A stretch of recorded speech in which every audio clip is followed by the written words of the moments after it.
Ben ritrovati dalla redazione. Il Consiglio di Stato, accogliendo la posizione dell'amministrazione comunale, ha dato lo stop all'illegalità dei centri islamici di Monfalcone con 3 sentenze destinate a segnare finalmente una svolta alle pretese islamiche di poter impunemente gestire le loro strutture al di fuori del rispetto delle nostre leggi.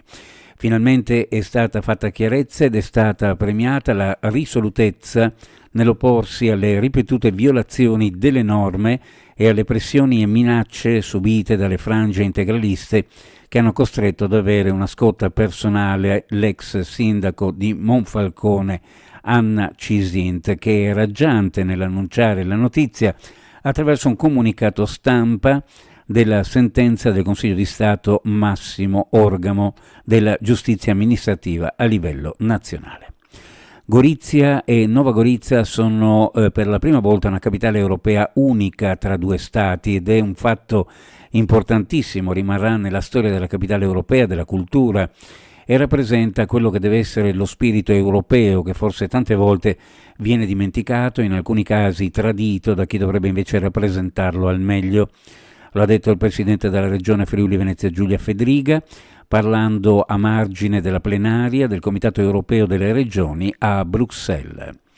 Roncandin SPA, impresa specializzata nella produzione di pizze surgelate di qualità, ha presentato nei giorni scorsi una manifestazione di interesse all'acquisizione della Tirso di Muggia, industria tessile coinvolta nelle difficoltà finanziarie del gruppo trevigiano Filman Made.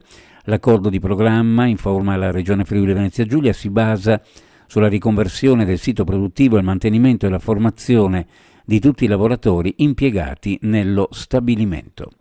Confermate dalla Pallacanestro Trieste le anticipazioni sul futuro di Jamion Christian.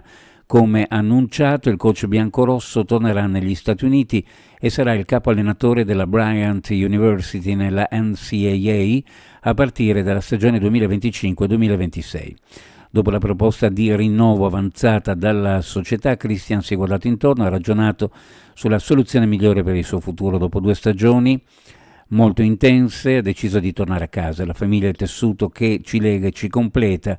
Il commento di Paul Matiasic, presidente e proprietario della Pallacanestro Trieste. Pertanto siamo, dice, pienamente solidali e molto felici per la famiglia Christian che il prossimo passo nel percorso dell'allenatore lo riporterà a casa negli Stati Uniti circondato dal calore dei suoi cari. Il contributo di Christian all'organizzazione è sostanziale e continuo, si rimane fermi nella ricerca dell'eccellenza in questa stagione e oltre. Si conclude così il comunicato. Uno sguardo alle previsioni meteorologiche per la giornata: al mattino possibile nuvolosità variabile sulla regione, poi cielo in prevalenza sereno su pianura e costa con possibile formazione di locale nuvolosità pomeridiana in montagna, fino al mattino ancora borino sulla costa. Temperature minime in pianura fra 4 e 7, le massime fra 19 e 22 gradi, sulla costa minime fra 7 e 10, le massime fra 14 e 17 gradi centigradi.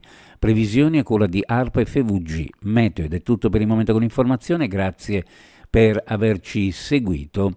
Alla prossima edizione.